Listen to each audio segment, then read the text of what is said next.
Students welcome to N coaching classes. आइए हम देखेंगे, हमने पिछली वीडियो में देखा था अभ्यास 2.2 का क्वेश्चन नंबर 14 तक। इस वीडियो में देखेंगे उससे आगे क्वेश्चन नंबर 15 में। देखिए क्या दे रखा है, दिया है एक विद्यालय में विद्यार्थियों का 3/7 क्या हैं, लड़कियां हैं। यदि वहाँ 200 लड़के हैं तो विद्यालय में लड़कियों की संख्या ज्ञात कीजिए। चलिए देख लेते हैं तो क्या होगा। लिखा है एक विद्यालय में विद्यार्थियों की संख्या का, विद्यार्थी जितने टोटल विद्यार्थी हैं उसका 3/7 क्या है, लड़कियां हैं। तो हम मान लेते हैं, माना विद्यालय में विद्यार्थियों की संख्या क्या, माना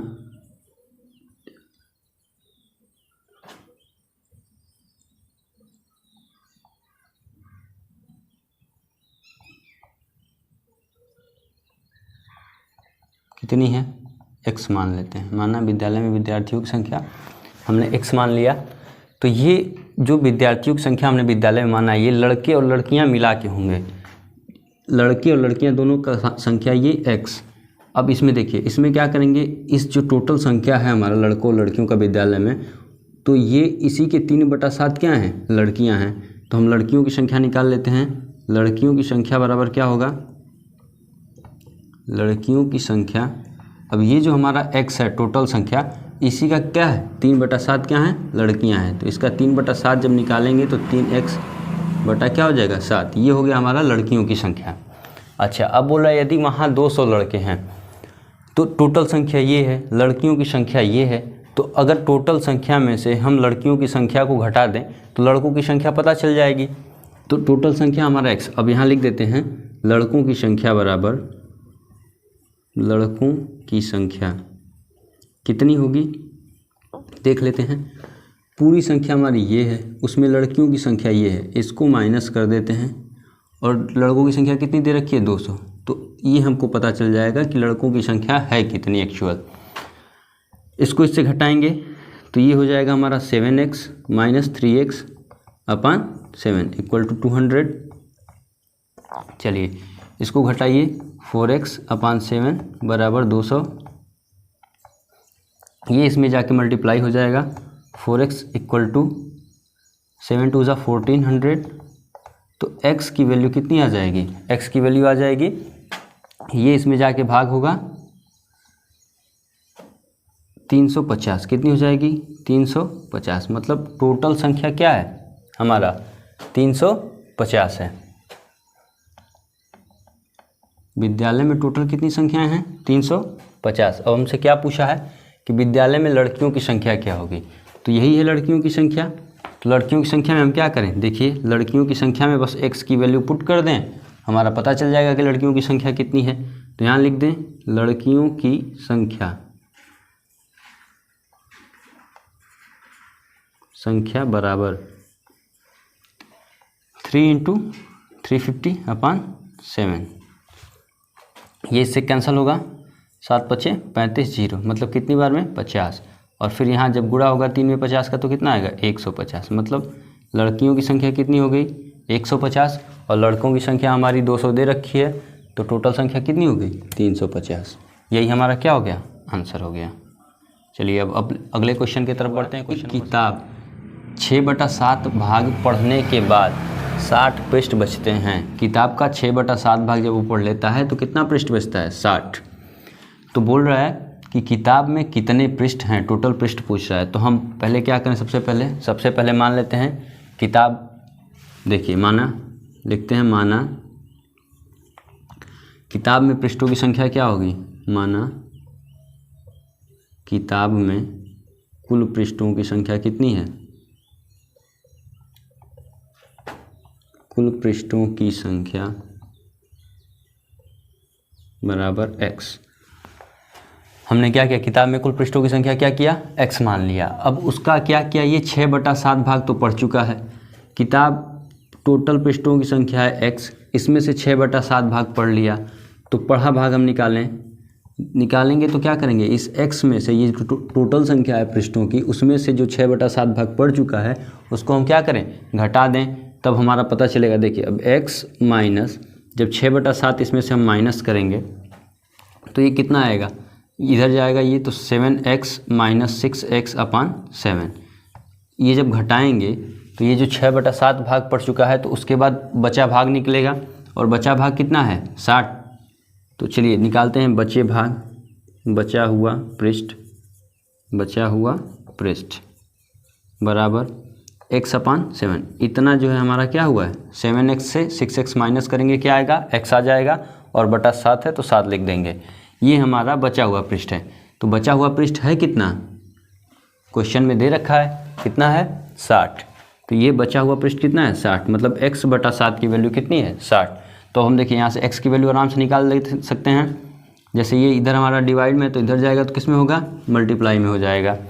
तो x की वैल्यू कितनी हो जाएगी, x बराबर 60 गुणे 7, मतलब x बराबर 6 7 42 420। मतलब किताब में कुल पृष्ठों की संख्या कितनी होगी 420।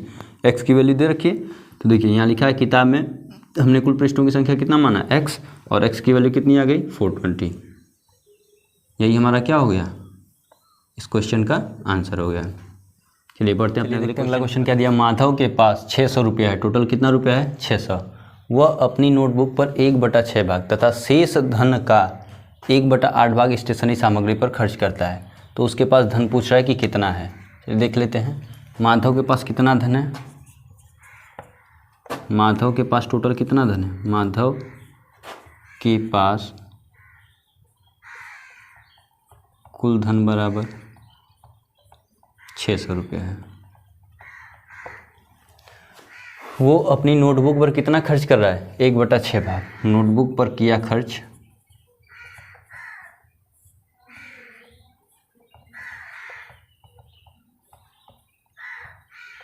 कितना 1/6 भाग, किसका 600 का। तो 1/6 भाग जब हम इसका निकालेंगे तो कितना होगा, ये इससे कैंसिल होगा तो 100 आएगा। मतलब नोटबुक पर कितना खर्च किया है 100 रुपया। तो अब उसके पास कितना बचा धन, उसके पास बचा धन यहाँ निकाल लेते हैं। बचा धन बराबर टोटल धन 600, नोटबुक पर उसने कितना खर्च कर दिया 100 रुपया, उसके पास कितना बचा 500 रुपया, मतलब 500 अभी उसके पास बचा है। अब क्या कह रहा है, शेष धन का, मतलब ये जो शेष धन हमारा बचा है, शेष धन का 1/8 भाग स्टेशनरी सामग्री पर खर्च करता है। चलिए अब निकालते हैं 500 का स्टेशनरी पर कितना खर्च किया। स्टेशनरी पर खर्च बराबर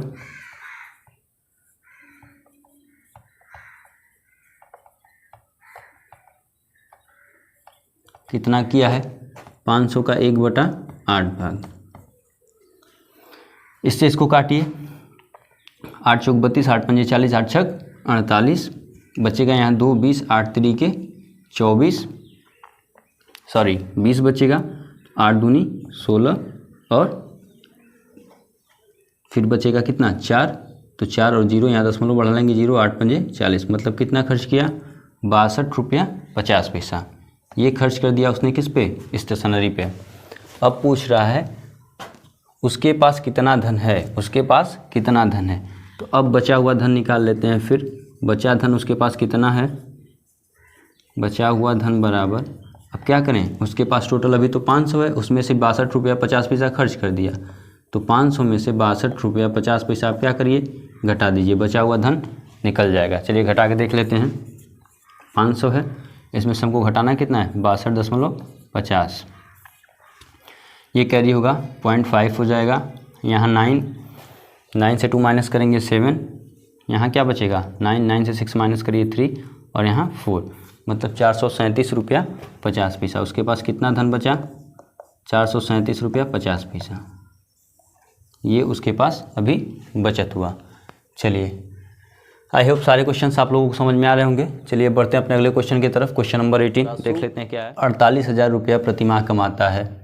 वह अपनी आय का 1/2 भाग खाने पर, शेष धन का 1/10 भाग घर के किराए पर तथा शेष धन का 1/6 भाग बच्चों की शिक्षा पर व्यय करता है।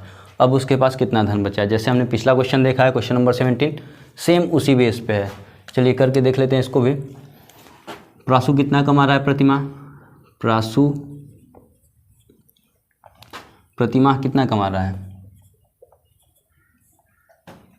प्रासु का ऐसे लिखिए, प्रासु का प्रतिमाह वेतन कितना है, 48,000 रुपये। कितना है? 48,000 रुपये। अब इसका 1/2 भाग किस पे खर्च कर रहा है? वह अपनी आय का 1/2 भाग खाने पर खर्च, खाने पर कितना खर्च कर रहा है? इसका 1/2 भाग, यानी कि सीधे आधा इसका खर्च कर दे रहा है। 1/2 भाग निकालेंगे, कितना आ जाएगा? 24,000। अच्छा, 24,000 अगर खाने पे खर्च कर दे रहा है तो उसके पास बचा हुआ कितना धन है? बचा शेष धन 48,000 और माइनस 24,000, कितना बचा उसके पास?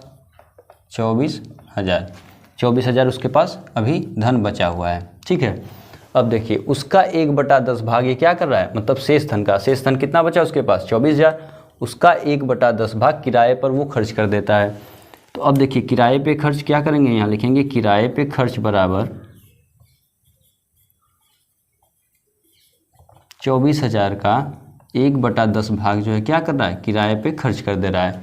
तो 1/10 जब इसका निकालेंगे तो 1 0 से 1 0 कैंसिल हो जाएगा, यानी कि 2400। इसका 2400 रुपया वो क्या कर रहा है? किराए पे खर्च कर दे रहा है। फिर क्या कर रहा है? फिर शेष धन का, तो शेष धन फिर हम निकाल लेते हैं। तो शेष धन निकालने के लिए क्या करेंगे? इस 24,000 में से 2400 क्या करेंगे? माइनस कर देंगे। चलिए माइनस करके देख लेते हैं। यहाँ 24,000 में से जब हम लोग 2400 माइनस करेंगे तो कितना बचेगा? ये दोनों 0 0, ये 6, 1 और 2, 21,600। कितना बचेगा? 21,600 रुपया। मतलब अब उसके पास कितना बचा है धन? 21,600 रुपया। अब देखिए अब वो क्या कर रहा है कि शेष धन का 1/6 भाग बच्चों की शिक्षा पर। अब इसका 1/6 भाग क्या कर रहा है? बच्चों की शिक्षा पर खर्च कर दे रहा है। चलिए देख लेते हैं वो भी। बच्चों की शिक्षा पर खर्च, बच्चों की शिक्षा पर कितना खर्च कर रहा है?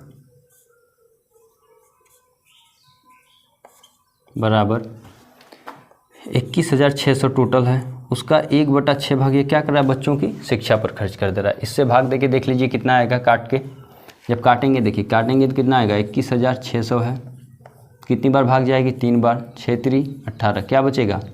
बचेगा यहाँ 11 में से 8 घटाएंगे 3 बचेगा, ये कैंसिल हो जाएगा। 6 6 6 के 36, ये कैंसिल हो गया और 2 0 बढ़ जाएगा। मतलब कितना आएगा? 3600। इससे इसको काटने में कितना आ रहा है? 3600। तो मतलब बच्चों की शिक्षा पर वो कितना खर्च कर रहा है? 3600 रुपये। अब कह रहा है कि उसके पास, अब सारी चीज़ें हो गई, अब कह रहा है कि अब उसके पास कितना धन बचा है। तो अभी उसके पास कितना धन बचा था? 21,600। उसमें से भी वो क्या किया? बच्चों की शिक्षा पर 1/6 यानी कि 3600 रुपया खर्च कर दिया। अब उसके पास बचा धन प्रासु के पास बचा हुआ धन अब कितना है? 21,600 था, जिसमें से भी वो क्या किया? 3600 रुपये बच्चों की शिक्षा पर खर्च कर दिया। अब घटा के देख लीजिए कितना बच रहा है। चलिए देखिए घटा के देख लेते हैं। 21,600 में से जब हम माइनस करेंगे कितना? 3600 रुपये, कितना आएगा? 0 0 0, और ये जब कैरी लेंगे इधर तो 11 3 8। मतलब उसके पास कितना धन बचा हुआ है? अभी भी उसके पास कितना है? 18,000 रुपया बचा हुआ है। 18,000 रुपये। तो एक बार फिर से देख लेते हैं टोटल कितना है। प्रासु के पास 48,000 रुपया टोटल धन है। चलिए 48,000 हमने लिख लिया। 48,000 टोटल प्रासु के पास धन है। वह अपनी आय का 1/2 भाग खाने पे खर्च करता है। तो खाने पे खर्च कर रहा है कितना? 1/2 भाग कितने का? 48,000 का। तो 1/2 जब निकालेंगे तो कितना आया है? 24,000 आ गया हमारा। चलिए 24,000 वो क्या कर दिया? खाने पे खर्च कर दिया। तो उसके पास फिर शेष धन कितना? टोटल कितना था? 48,000। उसमें से 24,000 खाने पे खर्च हो गया। बचा कितना उसके पास? फिर 24,000 बचा। फिर अब 24,000 जब बचा है तो वो क्या कर रहा है? किराए पे खर्च कर रहा है। कितना? उसका 24,000 का 1/10 भाग। बोल रहा है इसमें क्वेश्चन में शेष धन का, मतलब शेष धन यानी कि 24,000 का 1/10 भाग क्या कर रहा है? किराए पे खर्च कर रहा है। अब 2400 आ गया किराए का इसका। अब शेष धन कितना बचेगा? उसके पास 24,000 था, किराए में 2400 उसने क्या कर दिया? खर्च कर दिया। फिर 24,000 में 2400 माइनस करेंगे तो कितना? 21,600 हमारा क्या आ गया? अब उसके पास फिर शेष धन कितना बचा? 21,600। अब इसमें से भी वो क्या किया है? 1/6 भाग कहाँ खर्च कर दिया? बच्चों की शिक्षा पर। इसका 1/6 जब हम निकालेंगे तो कितना आएगा? 3600 रुपये आएगा। ये आ गया हमारा शिक्षा पर बच्चों के। तो उसके पास बचा टोटल धन 21,600। उसमें से उसने क्या किया? 3600 शिक्षा पे खर्च कर दिया।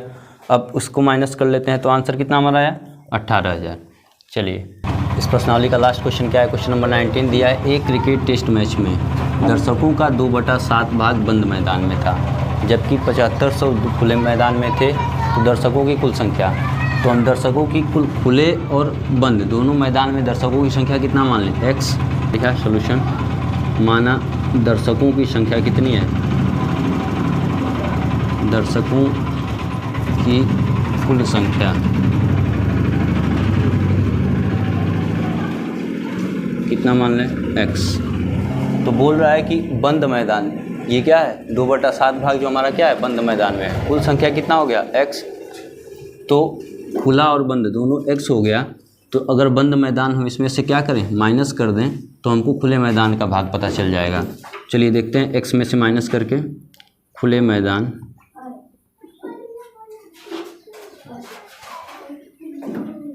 में दर्शक की संख्या, इस x से क्या करें, माइनस करें 2/7। खुले मैदान की संख्या कितनी दे रखी है 7500, करके देख लेते हैं, बराबर इसको इधर ले जाएंगे 7x माइनस 2x अपान 7।